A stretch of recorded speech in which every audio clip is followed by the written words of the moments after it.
बच्चों का दायित्व है परिवार में कि बच्चे यदि कोई सामान देखते हैं तो उसको उचित जगह पर रखें, क्योंकि होता है ना कोई सामान कोई उठाया कहीं रख दिया।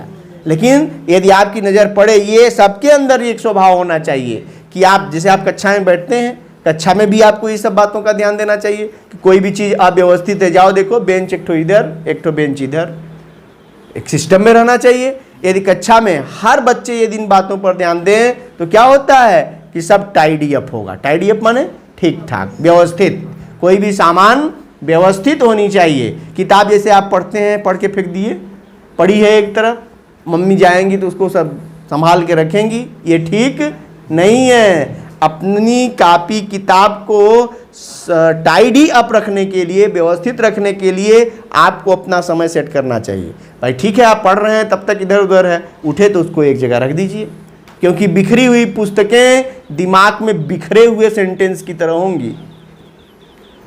जब तक उनको व्यवस्थित नहीं रखेंगे तो दिमाग में चीजें व्यवस्थित नहीं होंगी। मामला यही है, आप पढ़ते कम नहीं है, बस गलती कहाँ है पता है, पढ़े बहुत, उसको व्यवस्थित करके रखा ही नहीं। किताबें तो बहुत पढ़ा, लेकिन उन किताबों को क्या किया, कभी कोई उस अलमारी में, कोई उस अलमारी में, कोई उस अलमारी में पड़ी हुई है, उसको व्यवस्थित नहीं रखा।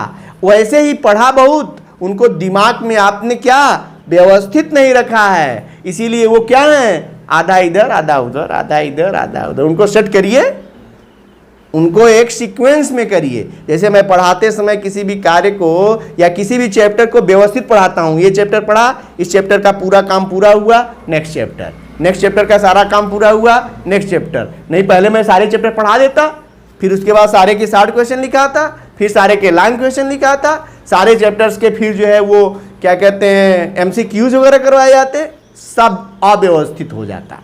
होता कि नहीं होता? सुव्यवस्थित करने के लिए जरूरी है कि हम एक चैप्टर कंप्लीट करते हैं तो उससे रिलेटेड सारी चीजें कंप्लीट हो रही हैं। वैसे ही आपका दिमाग में व्यवस्थित करना यह है कि एक चैप्टर पढ़ा तो एक चैप्टर की सारी चीजों को आपको दिमाग में सेट कर लेना है।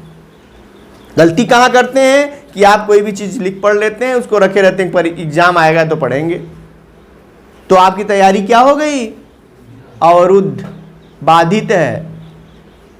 इसीलिए गलतियां हो जाती हैं। अब एग्जाम हो गया, ये वाला क्वेश्चन इतना सरल सरल क्वेश्चन है, इतने इजी इजी क्वेश्चन, और आप कर नहीं पाए। कारण क्या था कि वो व्यवस्थित नहीं था। हालांकि एक बार से सीख आ जानी चाहिए, अगली बार की एग्जाम में ये गलती आई। इसीलिए एग्जाम से हमें सीख लेनी चाहिए क्या, कि जो गलती अभी हुई आगे वो ना हो।